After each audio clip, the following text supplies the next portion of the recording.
Halo, assalamualaikum semuanya. Ya, untuk pelajaran bahasa Inggris kali ini, untuk kelas modular kita lanjutin lagi ya, supaya teman-teman juga bisa mengerjakan tugas-tugas lanjutannya. Halo, assalamualaikum semuanya. Apa kabar? Mudah-mudahan sehat ya dan masih kuat lanjut nih pelajaran kita gitu. Teman-teman, untuk kelas modular bahasa Inggris yang akan kita pelajarin berikutnya adalah mengenai chapter 12 delivery. Apa yang mesti kita pelajari nantinya? Teman-teman mungkin bisa baca subbab berikut ini. What is good delivery? Methods of delivery, the speaker's voice, the speaker's body. Dan terakhir adalah practicing delivery. Untuk practicing delivery sendiri, ini akan Ibu tulis atau Ibu bikin soalnya. Oke, kita masuk dulu materi yang pertama. Ini ada gambar Aishwarya Rai ya. Delivery. Silakan buka buku halaman 244. Apa yang akan kita bahas untuk pelajaran kali ini? Teman-teman tuh dari judulnya udah ketahuan ya, delivery, yaitu kita akan ngebahas gimana sih cara penyampaian omongan kita ke banyak orang. Masing-masing orang pasti punya gaya tersendiri. Contoh kalau misalnya teman-teman lihat di TV kayak Najwa Shihab atau presenter seperti Indra Herlambang atau presenter TV lainnya, pasti mereka cara pembawaannya atau cara penyampaiannya itu pasti berbeda. Ibu nggak akan bisa niru gayanya Najwa Shihab walaupun ibu udah latihan sekian tahun. Nah, inilah yang akan dibahas oleh buku, gimana sih cara penyampaian suatu hal ke orang banyak gitu. Kita mulai dulu dari yang judul kita, ini yang pertama. What is good delivery?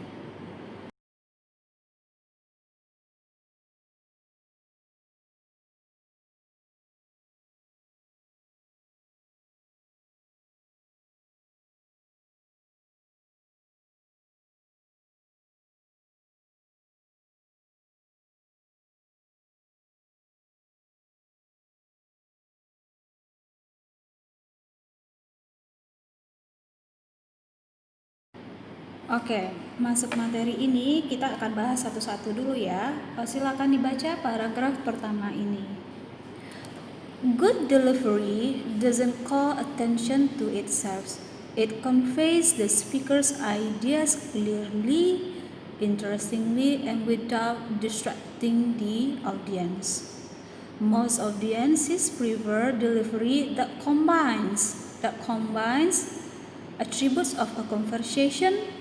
Silakan dibaca berikutnya. Directness, spontaneity, animation, vocal and facial expressiveness, and a lively sense of communication.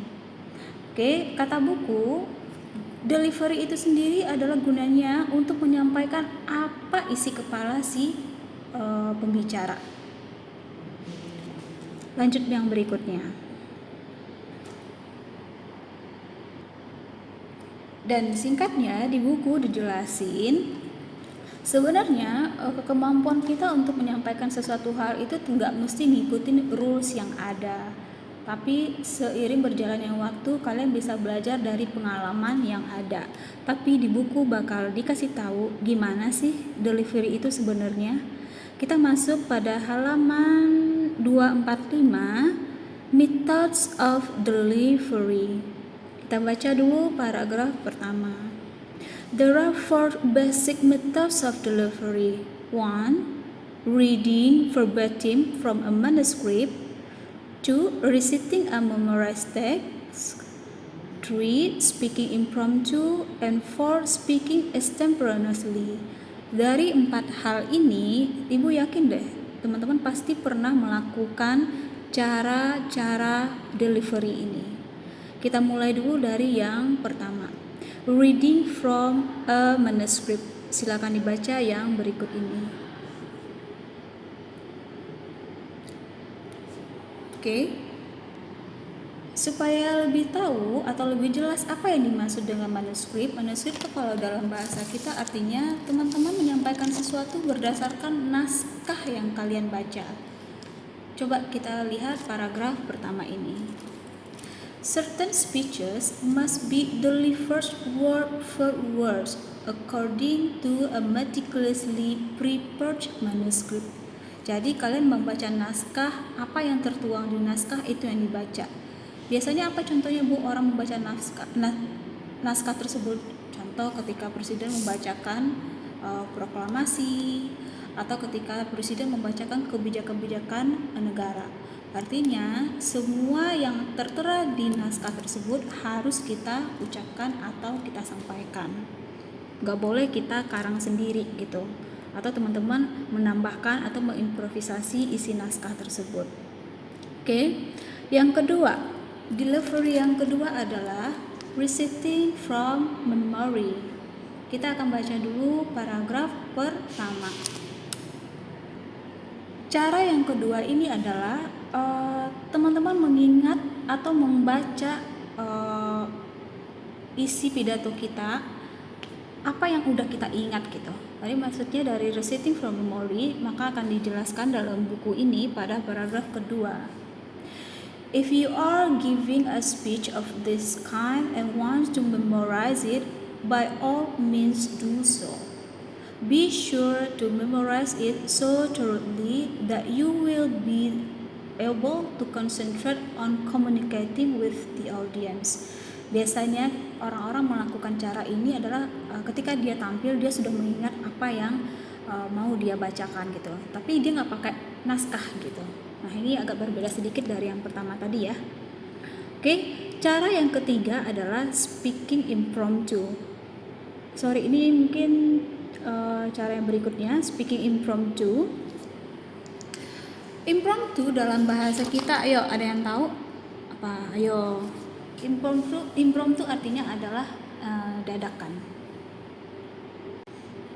Pada materi ini dijelaskan dulu nih di paragraf pertama. An impromptu speech is delivered with a little or no immediate preparation. For few people choose to speak impromptu, but sometimes it cannot be avoided. Biasanya teman-teman pernah nggak sih di dalam diri kalian atau kehidupan kalian mengalami yang namanya tiba-tiba dadakan disuruh ngomong ke depan, mungkin oleh gurunya atau oleh bosnya? Pernah ya? Nah ini juga salah satu delivery atau metode delivery yang sering dilakukan oleh banyak orang. Tapi kata buku, nggak usah khawatir gitu, nggak usah panik gitu. Biasanya orang kalau meminta kita untuk ngomong, itu pun adalah omongan yang umum atau kita sendiri juga tahu. Nggak tiba-tiba kalian diminta omong masalah terkait COVID, sementara kita tidak tahu hal itu. Nah, silakan dilihat pada paragraf yang berikut ini. Nah ini. Whenever you are responding to a previous speaker, try to present your speech in 4 simple steps. First, state the point you are answering. Second, state the point you wish to make. Support your point with a statistic. And the last one, summarize your point. Intinya kata buku, kalau kamu diminta maju ke depan, ada caranya nih supaya bisa ngomong impromptu. Ya udah jawab aja apa yang udah kita ketahui gitu. Kalau bisa tuh kasih jawaban yang langsung aja to the point, yang nggak bertele-tele. Yang ketiga tentunya kita bisa kasih statistik atau data yang kita ketahui. Dan terakhir ya udah simpulin aja apa yang kita ketahui. Nah itu biasanya impromptu. Pernah nggak kejadian seperti ini? Bu rasa pernah ya. Misalnya kalian diminta untuk tampil memberikan sedikit omongan atau pidato ke banyak orang. Dan ini adalah cara yang keempat. Kita lihat dari gambar ini, teman-teman silakan lihat. Silakan baca yang berikut ini. Cara yang terakhir, extemporaneously. Kita baca dulu paragraf pertama. In popular usage, extemporaneously means the same as impromptu, but technically the two are different. Nah, sebenarnya mirip sama dadakan tadi. Kalau extemporaneously itu kalau di bahasa kita diartikan tanpa persiapan. Tapi bukan berarti teman-teman tuh buta dengan hal yang akan disampaikan, nggak begitu juga gitu. Nah, siapa yang bisa melakukan pidato-pidato semacam ini? Di buku juga dicontohin, yaitu biasanya speaking extemporaneously bisa dilakukan oleh orang-orang yang punya pengalaman di bidangnya.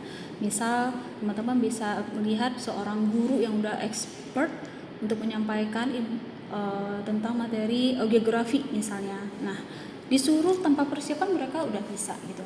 Tanpa persiapan bukan berarti mereka buta dengan hal itu ya. Maksudnya tanpa manuskrip pun mereka udah bisa ngomong. Oke, itu tadi dasar-dasarnya saya dulu teman-teman, untuk bisa tahu delivery itu kayak apa aja sih gitu. Dan rata-rata orang mungkin bisa menggunakan yang manuskrip atau reciting from the memory. Masuk yang halaman berikutnya yaitu halaman 248. Oke, pada halaman ini kita akan mempelajari tentang the speaker's voice. Kata buku, pernah gak sih teman-teman tuh lihat orang ngomong, materinya itu sebenarnya bagus, menarik, tapi kok gak enak banget sih ngedengerinnya gitu. Kok suaranya pelan, atau tiba-tiba naik, atau kok nadanya itu nggak pas banget ya ngomongnya gitu. Nah, itu kadang juga berpengaruh ke orang yang mendengarkannya. Maka kata buku, dalam delivery apa saja yang ada yang mendukung delivery kita itu bagus apa enggak. Mulai dulu dari yang pertama ini yaitu the speaker's voice. Kita akan baca yang berikut ini. The aspects of voice you should work to control are volume, pitch, rate, pauses, variety, pronunciation, articulation, and dialect. Oke, kita mulai dulu. The speaker's voice yang pertama adalah volume. Volume silakan dibaca yang berikut ini. Mana nih? Nih. When you do, be sure to adjust your voice to the acoustic of the rooms, the size of the audience, and the level of background noise. Dari penjelasan itu, apakah teman-teman paham yang dimaksud dengan volume? Ayo, ada yang tahu nggak volume itu apa? Oke ya, volume itu kayaknya adalah kekuatan suara kita gitu. Nah, kata buku, aturlah volume suara kita berdasarkan tuh ruangan tuh seberapa besar gitu. Berapa banyak sih audiens kamu gitu. Dan di sekitaran kita ada noise apa enggak. Jadi volume itu coba diatur sendiri. Pernah dengar ada orang ngomong terlalu tinggi nadanya, bikin kuping jadi sakit, atau terlalu rendah, juga bikin kita tuh nggak enak ngedengernya. Volume speaker's voice yang pertama. Yang kedua, pitch.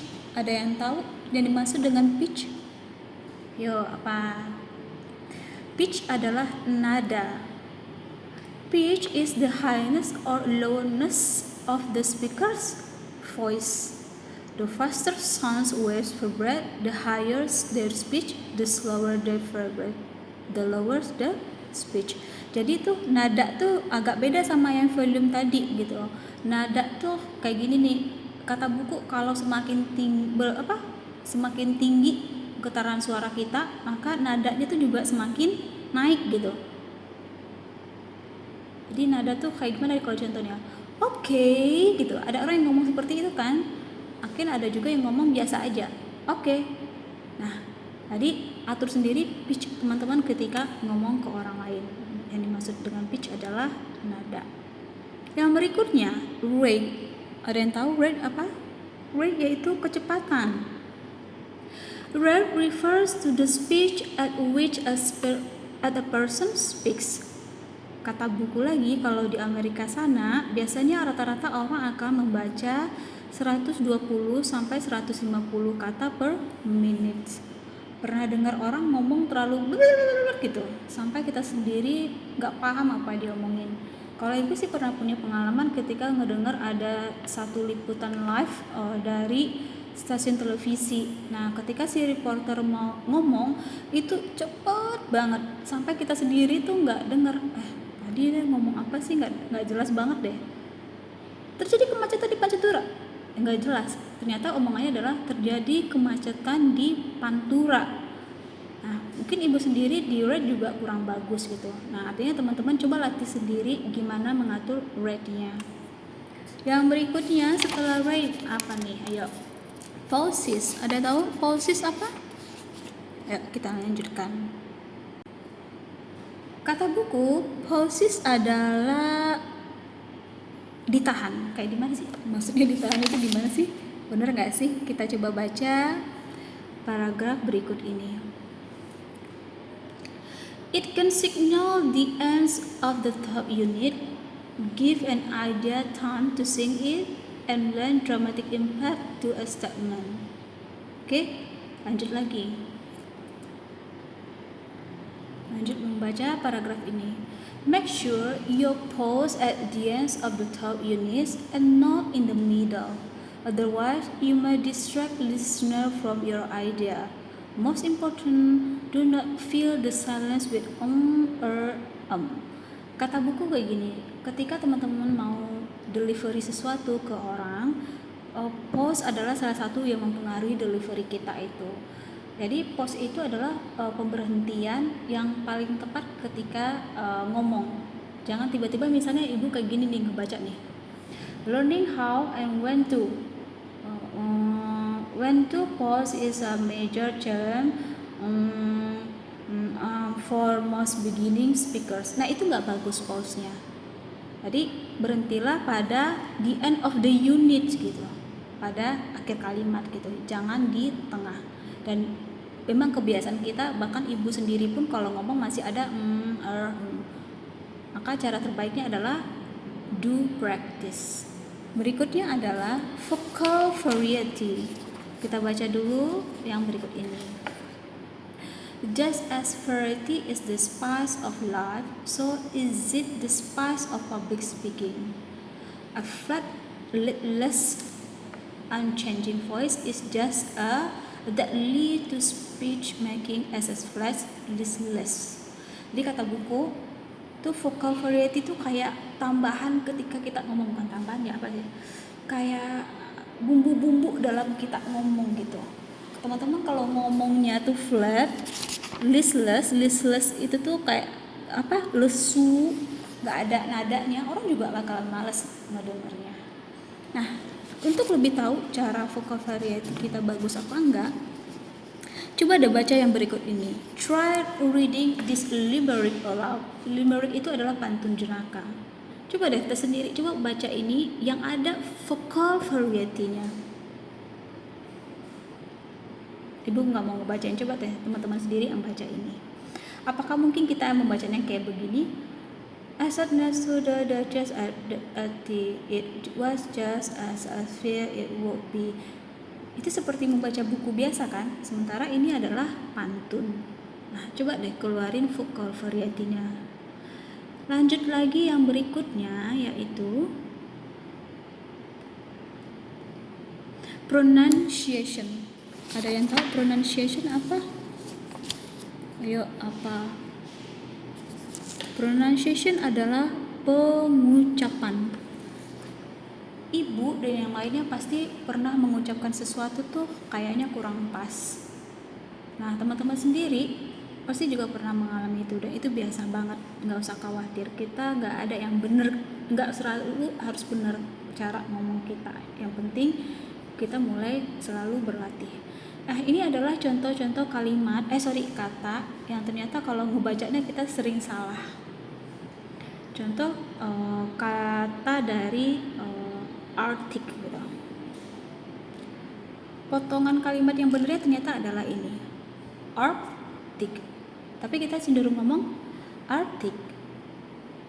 Oke? Coba kalau baca kalimat Februari. Yang sering kita ngomongin adalah February.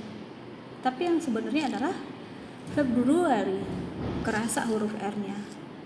Oke? Pronunciation adalah pengucapan. Biasanya hal ini penting ketika teman-teman membaca membacakan ayat suci barangkali, kan nggak boleh ada kesalahan ya, atau membacakan suatu nama kota atau nama brand. Oke, yang berikutnya adalah articulation. Ada yang tahu arti articulation? Articulation dalam bahasa kita artinya adalah teknik suara. Yo, teknik suara. Articulation and pronunciation are not identical.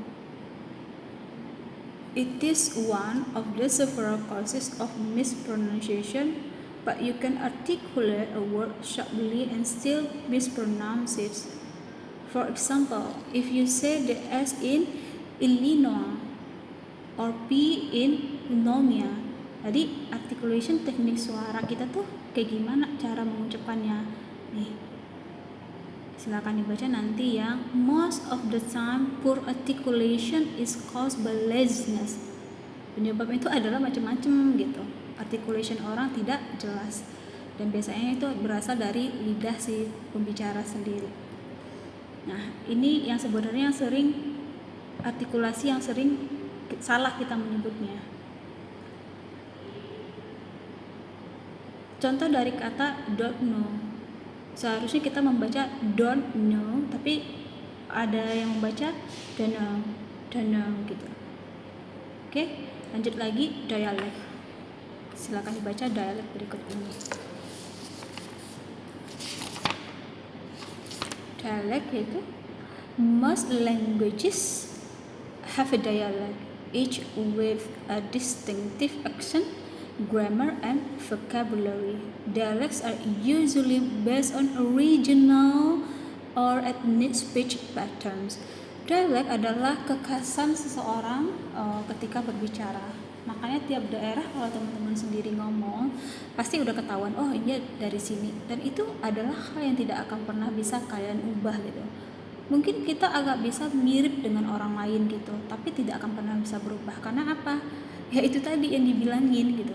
Ini adalah suatu ethnic speech patterns gitu. Ibu nggak mungkin ngomong sok kayak Cinta Laura biar ibu dibilang cool, bagus, terus ibu niru dialeknya Cinta Laura, belum tentu bisa.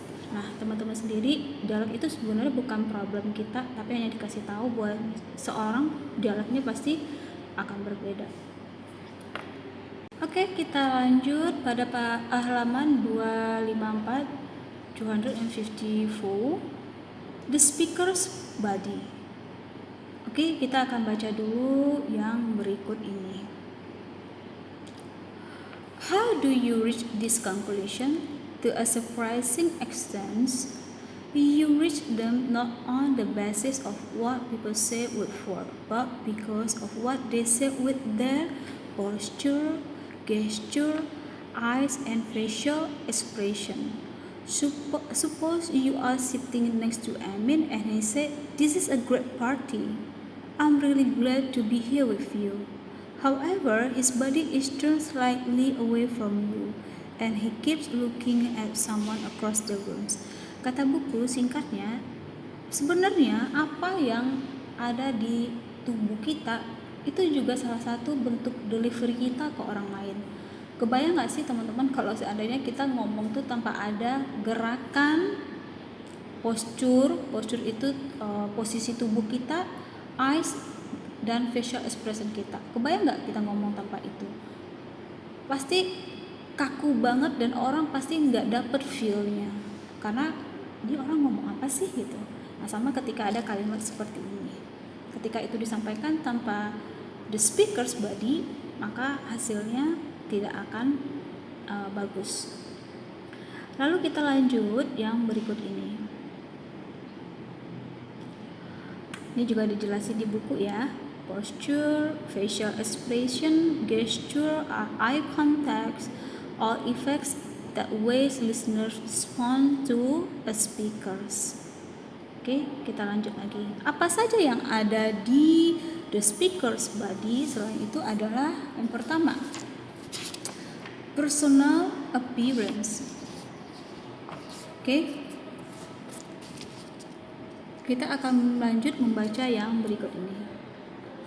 A number of studies have confirmed that personal appearance plays an important role in speech making.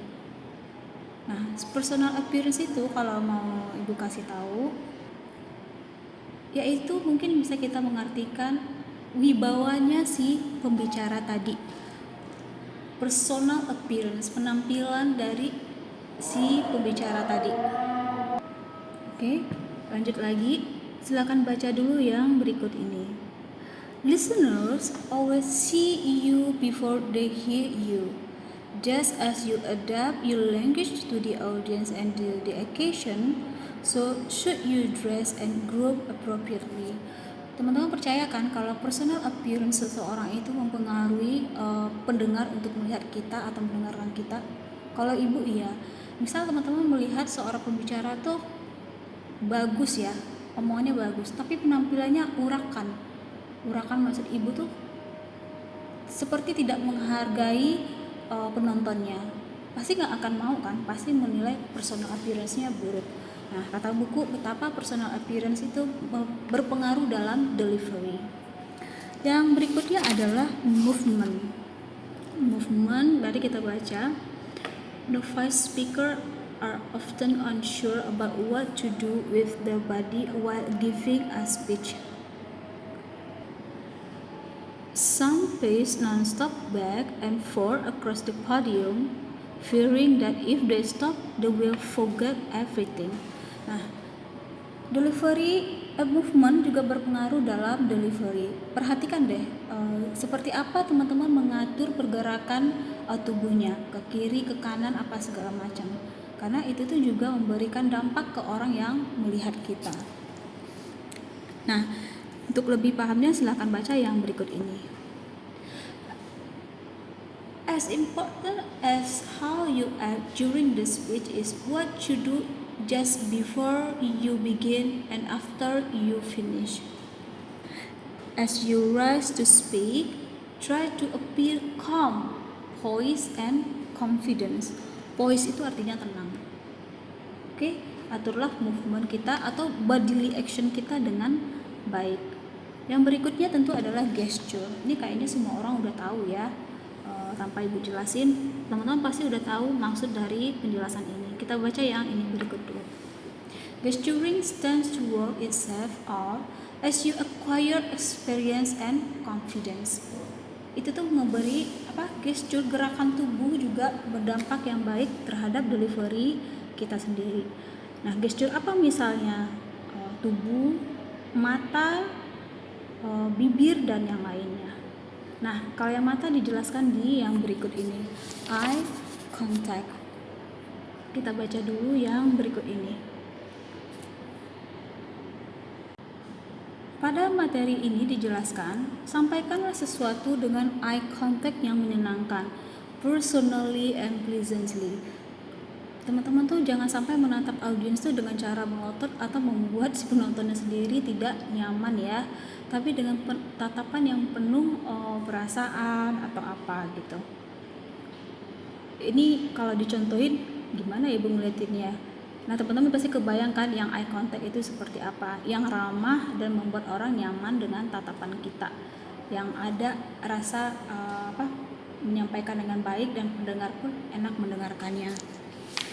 Oke, untuk practicing delivery silakan dibaca poin-poin yang berikut ini sendiri ya.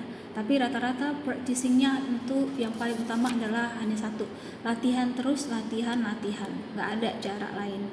Oke.